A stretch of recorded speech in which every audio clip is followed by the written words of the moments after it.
Hello दोस्तों, examination classes में आपका स्वागत है। आज मैं आप लोगों के लिए यूपी पुलिस कंप्यूटर ऑपरेटर का दोस्तों प्रैक्टिस सेट नंबर 32 लेके उपस्थित हूँ। हाँ दोस्तों, जिन भी मेरे अभ्यर्थियों को प्रीवियस ईयर पेपर का solution practice set theoretical part चाहिए दोस्तों, वे मेरे कंप्यूटर वाले प्लेलिस्ट पे चले जाइए। आज की डेट में दोस्तों 130 वीडियो सिर्फ कंप्यूटर के आ चुके हैं। आइए दोस्तों प्रैक्टिस सेट नंबर 32 को डिस्कस करते हैं।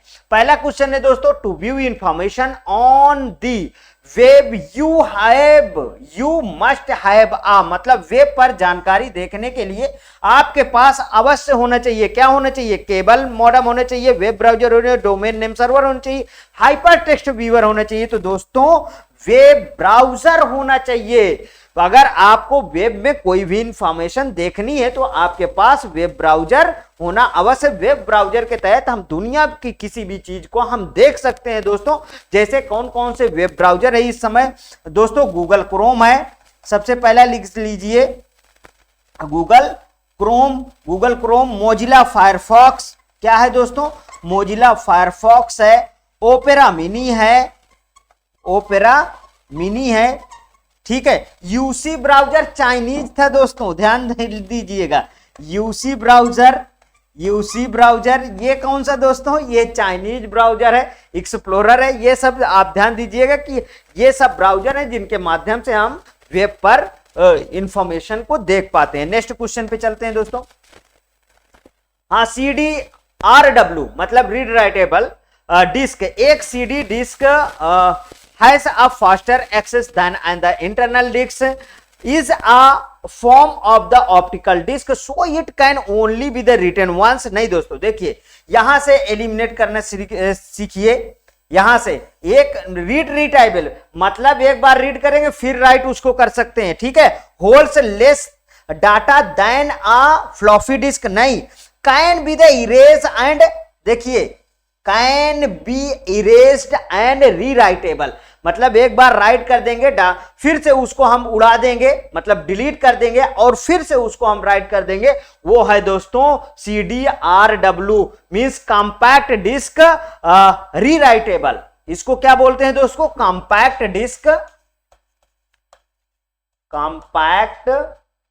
डिस्क, ठीक है, कॉम्पैक्ट डिस्क। और आगे जोड़ लीजिए रीराइटेबल मतलब कि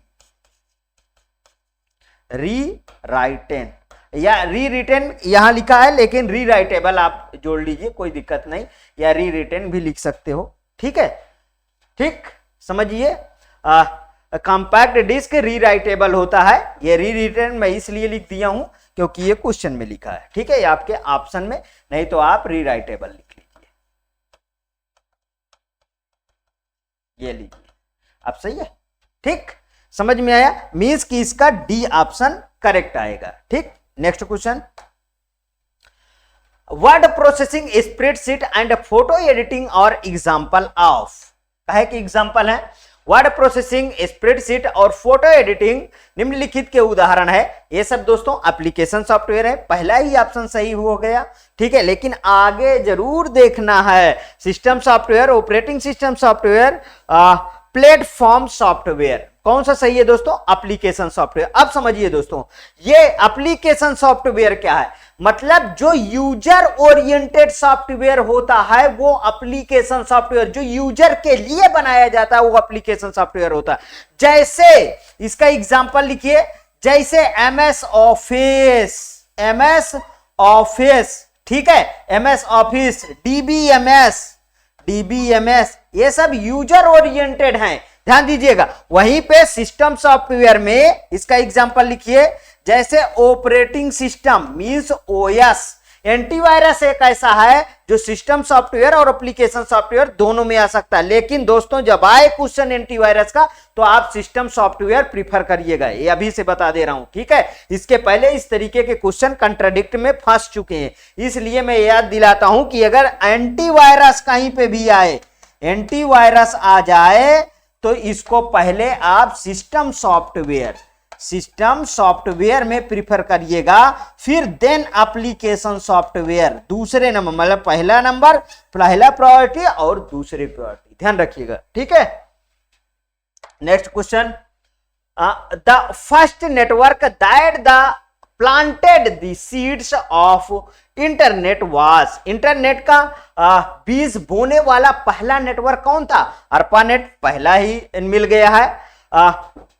नहीं, हाँ अर्पानेट सही है दोस्तों। यहाँ NSF नेट नहीं, वी नेट नहीं, आई नेट नहीं, ARPANET.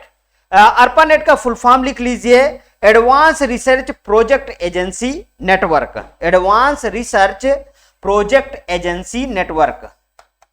Advanced research project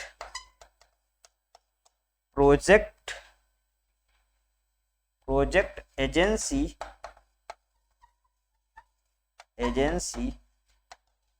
network. दोस्तों ये कई बार जो है इसका फुल फॉर्म भी पूछा गया है, तो इसलिए इसका फुल फॉर्म आप जरूर याद रखिएगा, advance research project agency network. दोस्तों यह एक ऐसा नेटवर्क था जो इंटरनेट का आधार बना था। ध्यान रखिएगा 1970 में टीसीपी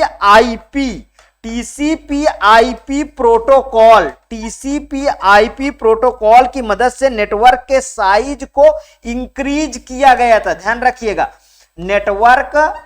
नेटवर्क के साइज को इंक्रीज किया गया था। साइज को इंक्रीज किया गया था। ठीक, समझिएगा। ठीक है, next question. As compared to 16-bit microprocessor, 8-bit microprocessor are limited in। 16-bit microprocessor की तुलना में 8-bit microprocessor की क्या बाध्यता होती है? स्पीड, डाटा हैंडलिंग कैपेबिलिटी की, directly addressable memory, all of this. दोस्तों इसका ऑप्शन डी बिल्कुल करेक्ट है, क्योंकि स्पीड भी देखिए 8085 यहां पे क्या लिखा है? माइक्रो प्रोसेसर हम लोग दो तरीके के पढ़ते हैं, आप अच्छी तरीके से जानते हैं। ठीक है, 8085 माइक्रो प्रोसेसर और 8086 माइक्रो प्रोसेसर। यहां पे लिखा है कि 16 बिट माइक्रो प्रोसेसर की तुलना में 8 बिट माइक्रो प्रोसेसर की क्या बात है? तो 16 बिट माइक्रो प्रोसेसर में speed, data handling capacity, directly accessible memory, ये सब क्या होंगे दोस्तों? ज्यादा होंगे। ध्यान रखिएगा। ठीक, ये सब क्या होंगे? ज्यादा होंगे। और उसमें दोस्तों क्या होगा? उसमें 8 बिट वाले में कम होंगे। जाहिर सी बात है कम होंगे। चलिए नेक्स्ट क्वेश्चन पे चलते हैं। इन 8086 अभी नाम ले रहे थे, आ गया 8086 micro processor, the following has the highest priority among all type interrupts. मतलब 8086 माइक्रो प्रोसेसर में निम्न में से किस इंटरप्ट की प्रायोरिटी सबसे अधिक होती है? एनएमआई ड्यू जीरो की, टाइप 255 की ओवरफ्लो। दोस्तों इसको मुझे लिखना पड़ेगा तभी समझ में आएगा। इसका फिलहाल ऑप्शन कौन सा सही है दोस्तों? एनएमआई, निम्न होता है ये। ठीक है, एनएमआई। यहां पे देखिए अब इसका इंटरप्ट की प्राथमिकता का मैं बना देता हूं। ठीक है, इंटरप्ट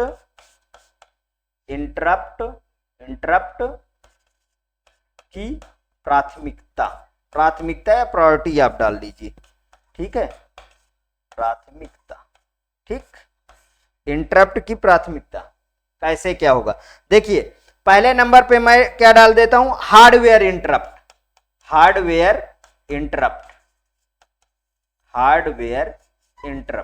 ठीक है, पहला नंबर हो गया। दूसरा number non maskable interrupt means NMI, non maskable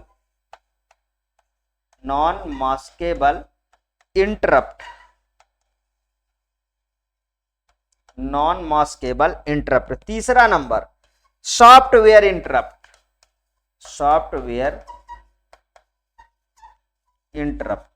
ठीक है, सॉफ्टवेयर इंटरप्ट हुआ, यहां पे डबल आर लिख लीजिएगा। चौथा में आ जाइए इंटरनल इंटरप्ट।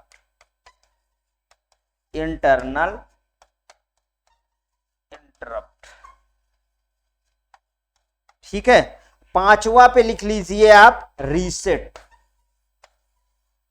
ठीक है दोस्तों, अब इस साइड से इस साइड आने पर मींस हाई प्रायोरिटी का क्रम है। ये क्या है दोस्तों?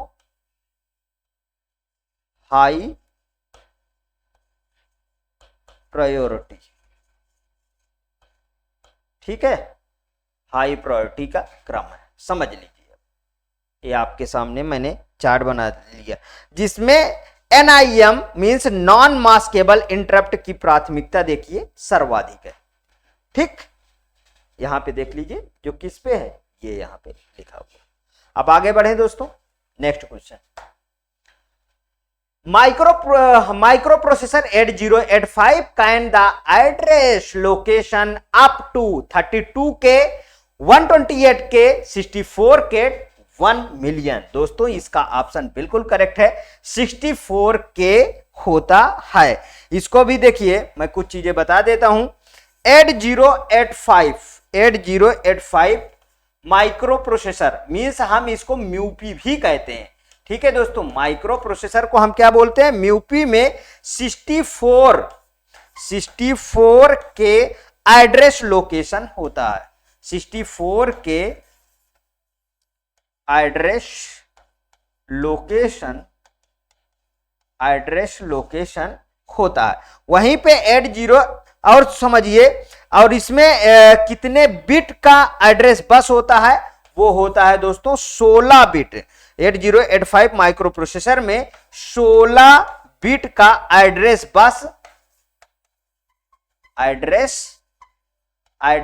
बस होता है। याद कर लीजिएगा, कई बार पूछा गया। और 8 बिट डाटा बस होता है। 8 बिट का डाटा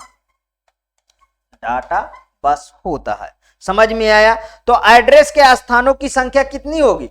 2 की पावर, अगर हम पूरे नंबर्स आप निकालें तो स्थानों की संख्या कितनी होगी? 2 की पावर 16, मतलब कि अब 2 की पावर 6 इंटू 2 की पावर 10, तो कितना हो जाएगा? 64 के एड्रेस लोकेशन।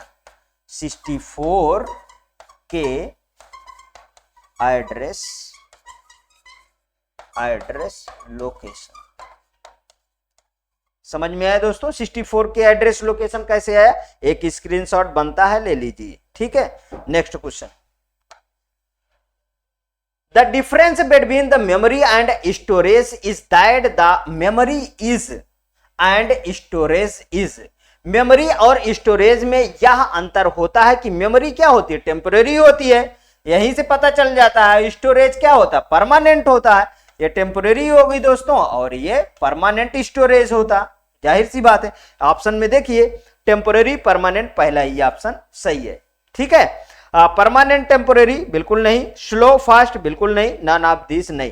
देखिए मेमोरी का कॉन्सेप्ट समझिए, हर बार मैं रिपीट करता हूं, मेमोरी दो तरीके की होती है, primary memory, secondary memory. Primary memory कब काम करती है दोस्तों? जब प्रोसेसिंग के दौरान काम करती है। प्राइमरी मेमोरी के फिर दो पार्ट आता है, रैम और रोम। रैम क्या है? रैम के दो part, S RAM, D RAM, static random access memory, dynamic random access memory. Primary memory ही दोस्तों वोलाटाइल है और सेकेंडरी मेमोरी नॉन वोलाटाइल, जबकि यहाँ पे जो रोम लगा है वो नॉन वोलाटाइल की तरह परफॉर्म करता है as a secondary memory. Means इसके 3 पार्ट होते हैं, P ROM, EP ROM, EEP ROM. Programmable read only memory, erasable programmable read only memory, electrically erasable programmable read only memory. उधर सेकेंडरी मेमोरी के 2 part होते हैं, magnetic, optical. Magnetic में hard disk, magnetic tape वगैरह आता है, और optical में सीडी, डीवीडी ये सब आता है। समझ में आया दोस्तों? तो वही है कि देखिए यहाँ पे टेम्पररी मतलब कि कंप्यूटर जब तक आपके पास ऑन रहेगा तब तक है प्राइमरी मेमोरी काम कर पाती है। ठीक है, उसके बाद कंप्यूटर ऑफ होता है, सारा डाटा इरेज हो जाता है। जबकि परमानेंट किस में स्टोर होता है? सेकेंडरी मेमोरी में, मींस की नॉन वोलेटाइल मेमोरी में। ठीक है, next question. In OSI network architecture, the routing is performed by OSI network architecture में राउटिंग का कार्य निम्न में से करता है? Network layer, data link layer, transport layer की नन ऑफ दिस। तो कौन करता है दोस्तों? नेटवर्क लेयर करता है। अब सबसे पहले OSI मॉडल की 7 लेयर आप मुझे बताइए कि जैसे मैं आपको याद कराया था उस तरीके आप मुझे बताइए कि कौन कौन होता है। चलिए ठीक है, मैं फिर से आपको आज बताता हूं। ठीक है, यहां पे देखिए OSI मॉडल में 7 लेयर होती है। यहां पे डालिए OSI मॉडल में 7 लेयर होती है। थ्योरेटिकल पार्ट प्लीज जाके वहां से वॉच करिए, ठीक है। अब यहां पे देखिए मैं यहां पे एक सेंटेंस लिख रहा हूं, उसे याद कर लीजिए बस। आप स्पीड टेस्ट नहीं दे पाएंगे, नहीं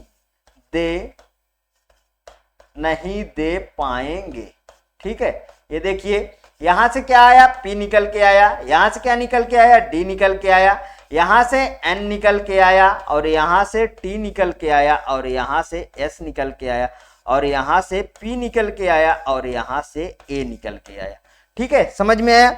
अब देखिए कितना फास्ट इस तरीके लिख लीजिए। पहला आया दोस्तों फिजिकल लेयर, पहला क्या आया, फिजिकल लेयर। दूसरा आया दोस्तों data link layer, data link layer.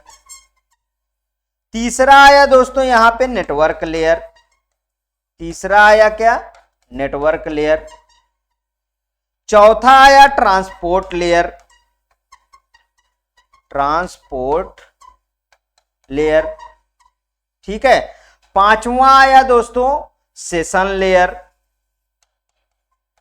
Session layer.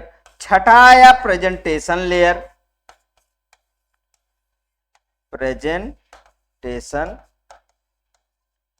Presentation layer. और सातवां आया दोस्तों एप्लीकेशन लेयर,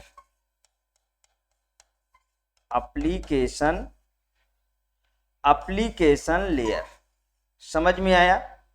ये आया आपके पास, ठीक है।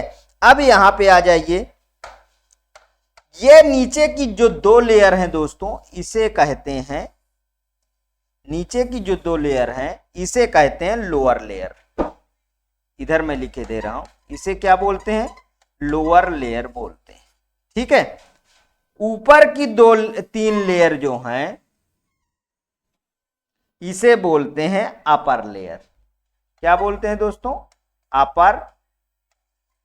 अपर लेयर बोलते हैं। और इसे बोलते हैं दोस्तों मिडल लेयर। समझ में आया? इतनी बातें। अब अगर हम बोले दोस्तों कि ये 4 लेयर नीचे की क्या करती हैं, 4 लेयर नीचे वाली, तो 4 लेयर नीचे वाली काम करती हैं ट्रांसपोर्ट सर्विस की। किसकी, ट्रांसपोर्ट सर्विस के लिए काम करती, ठीक है। तो ऊपर की जो 3 लेयर हैं ये किस लिए काम करती हैं, ये बताया ही, अपर लेयर पर काम करती हैं। अब दोस्तों 1 बाय 1 लेयर में यहां पे मैं लिख नहीं सकता हूं, लेकिन इसके लिए मैं डिस्क्रिप्शन दे रहा हूं, आप उसे नोट करिए, ठीक है। फिजिकल लेयर में क्या क्या होता है, फिजिकल लेयर में bit stream, physical medium, method of representing bit होता है।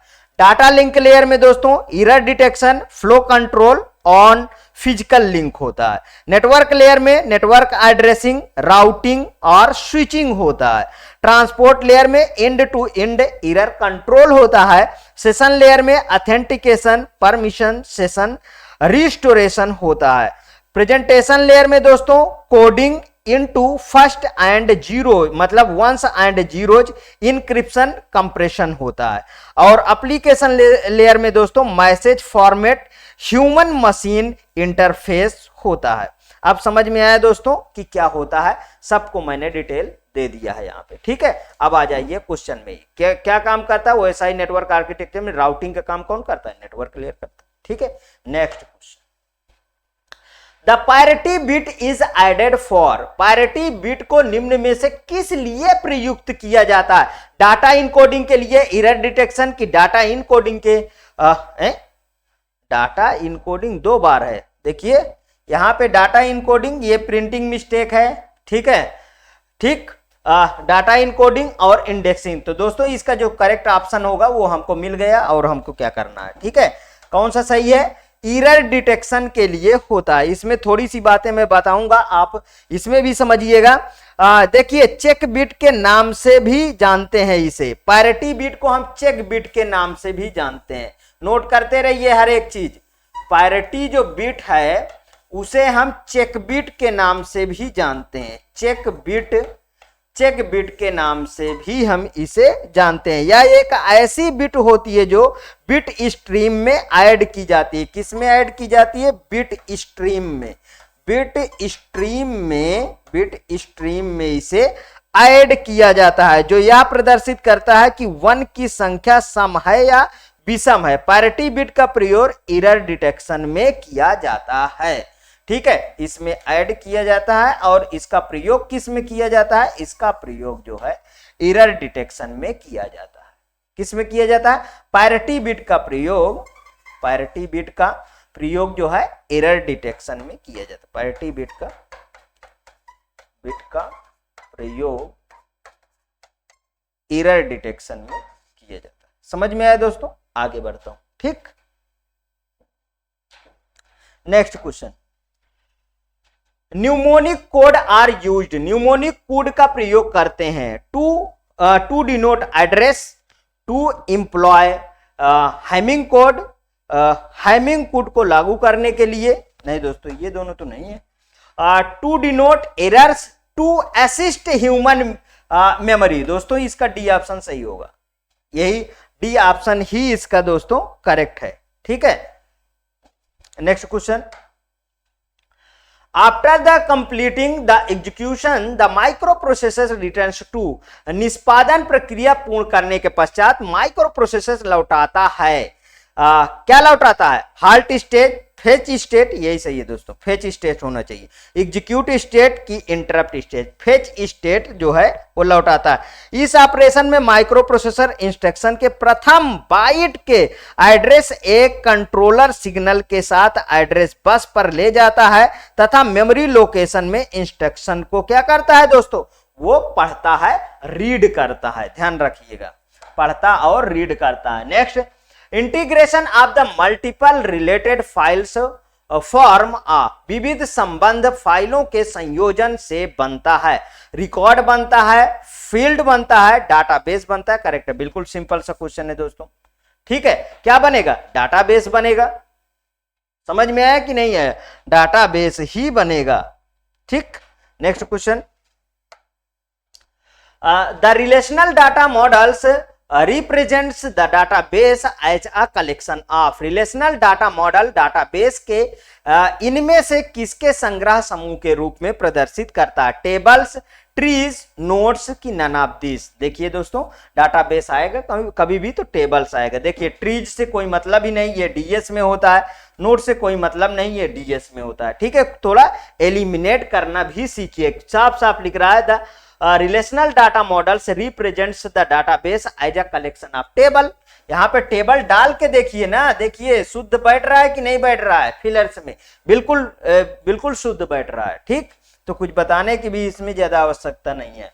Which of the following is integral data type in C? इनमें से कौन सी प्रोग्रामिंग लैंग्वेज में इंटीग्रल डाटा टाइप समेकित डाटा की एक किस्म है? वाइड, कैर, फ्लोट, डबल। तो क्या है दोस्तों? कैर है। ठीक है, करेक्टर है, बिल्कुल सही है कि करेक्टर है इसका। ठीक है, इंटीग्रल डाटा टाइप इन कैर में। और दूसरा क्या होता है दोस्तों? जैसे शॉर्ट, थोड़ा सा लिख लीजिए, शॉर्ट, इंट, ठीक, लॉन्ग, साइंड एंड अनसाइंड भी लिख लीजिए। अनसाइंड, ये सब होते हैं दोस्तों। ठीक, next question. A blank EPROM has. एक रिक्त ईपी रोम में होता है। All bit set to logical 0। नहीं दोस्तों, all bit set to logical 1 होता है। ये बिल्कुल सही है।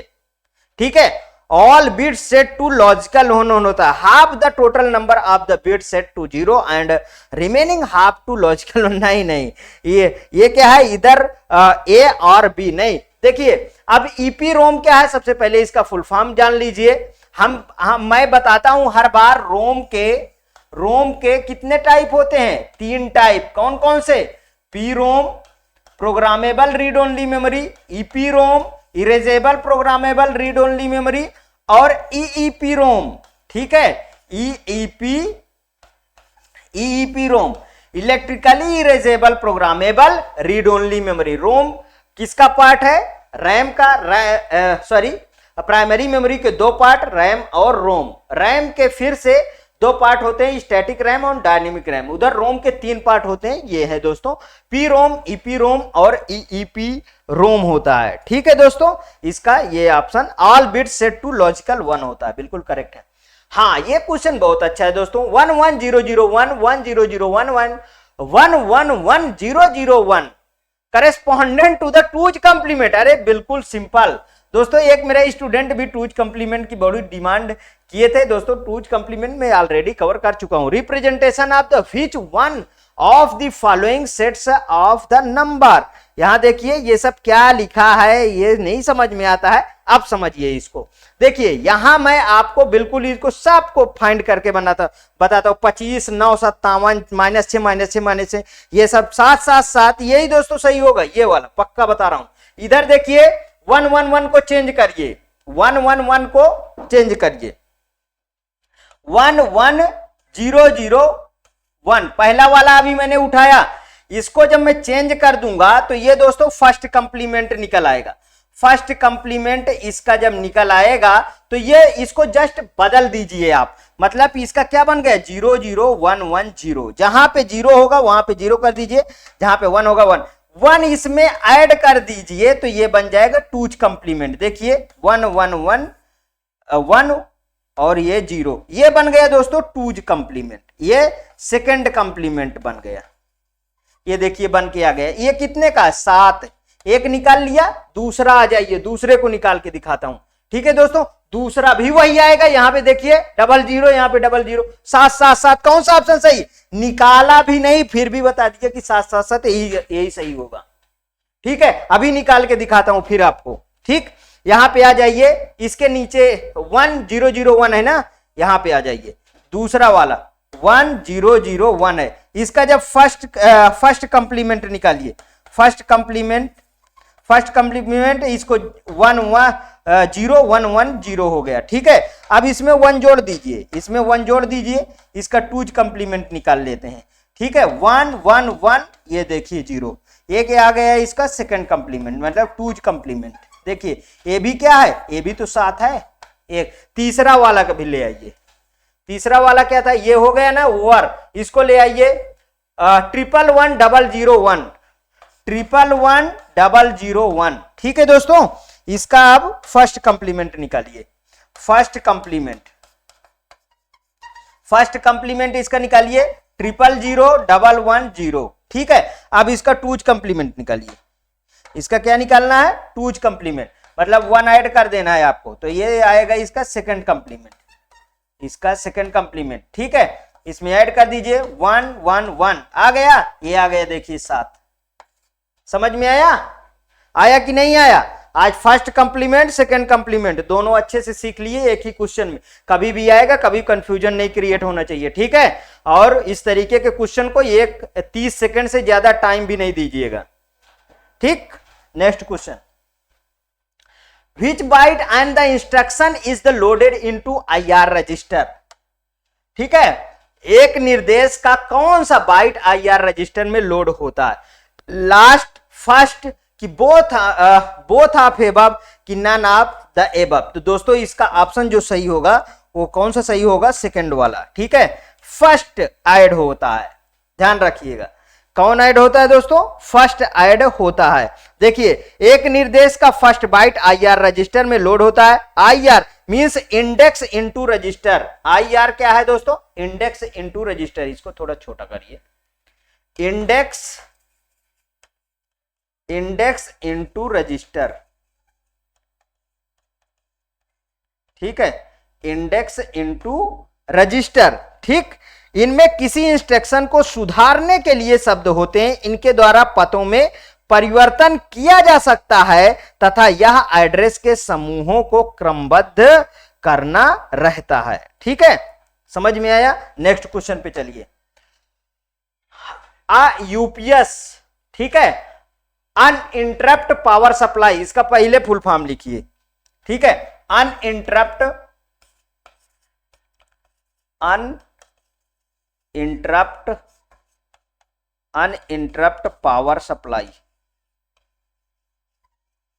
अनइंटरप्ट power supply commonly has the following parts. कौन कौन से?